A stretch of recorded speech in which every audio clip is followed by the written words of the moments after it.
Good evening, everyone. Hope you're having a wonderful Wednesday so far. Cold front moved through late Tuesday into early Wednesday, made for a chilly start to your Wednesday. Right now, though, seeing calm weather across the big country and the Concho Valley, you'd be hard-pressed to find a cloud on that San Angelo sky tracker. With the cold front, biggest weather impact we're going to be tracking is potentially some freezing temperatures across the area. Time we're really going to be watching is very early Thursday morning. Some of the coolest temperatures we've seen since March of 2024 will be near freezing across the area. Officially, my forecasted low temperature, both in the big country and the Concho Valley, is kind of in the mid and upper 30s.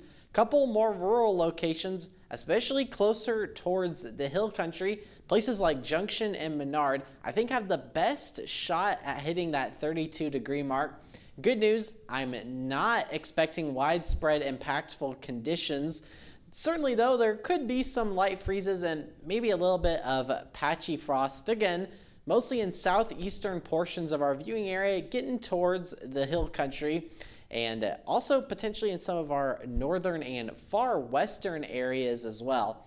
Low temperature this morning at San Angelo Mathis Airport, 37 degrees as you headed out the door this morning. High temperature was 61 degrees, and it has been a very warm November so far. This is certainly a nice contrast, not nearly as warm as we were in 1996. 28 years ago, hit a high of 87 on this day in 1996. Temperatures, they are dropping fast, already in the 40s across the area.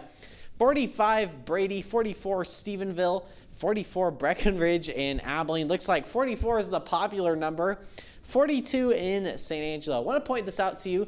You'll notice those winds moving in a clockwise fashion. That's a high pressure system, and high pressure means clear skies across the area. It's also going to allow us to start warming up going into your Thursday. Definitely not Thursday morning though. Low temperature, 37 degrees again. Definitely going to want to bundle up on the way to school and work. Make sure you're staying warm. 64 degrees by that lunch hour and 68 degrees by 5 p.m. High pressure is going to help us warm up for the Thursday afternoon. Looking to be a pleasant afternoon. Let's talk Friday night football. Playoffs this Friday, 60 degrees by 7 p.m.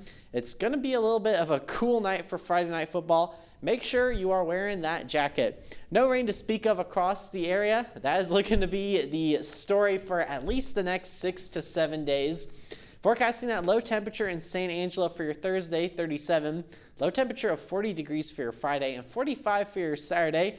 We'll have a gradual warming trend going into early next week. And then Monday night to Tuesday, we'll have another drop in temperatures. For your latest weather updates, you can always find them by following me on social media. Now, for a closer look at big country weather, here is meteorologist Chris Nation.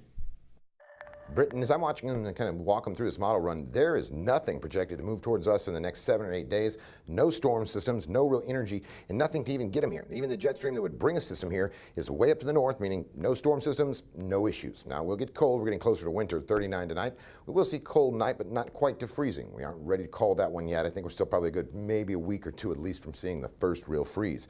Tomorrow, we'll rebound nicely, back up to about 68 degrees, mostly sunny skies. It will be a mild day across the region, upper 60s to a couple of low 70s. Winds in the afternoon due to a little bit of a tightening pressure gradient. Could be about 10 to 15, gusts up to 20. We'll see those temps, though, just about perfect in several locations, right at or just below room temperature. Now, the next 7 days is where it does get interesting. If you notice, we have kind of a roller coaster ride. We're into the upper 60s, and we get all the way up to the upper 70s, close to 80 on Sunday. I would make weekend plans now. You can go ahead and make those plans to go out, have fun, do something. We're getting closer to winter, and you want to go ahead and cash in while you can while these temps are still good. And by mid next week, back into the low 60s. Guys?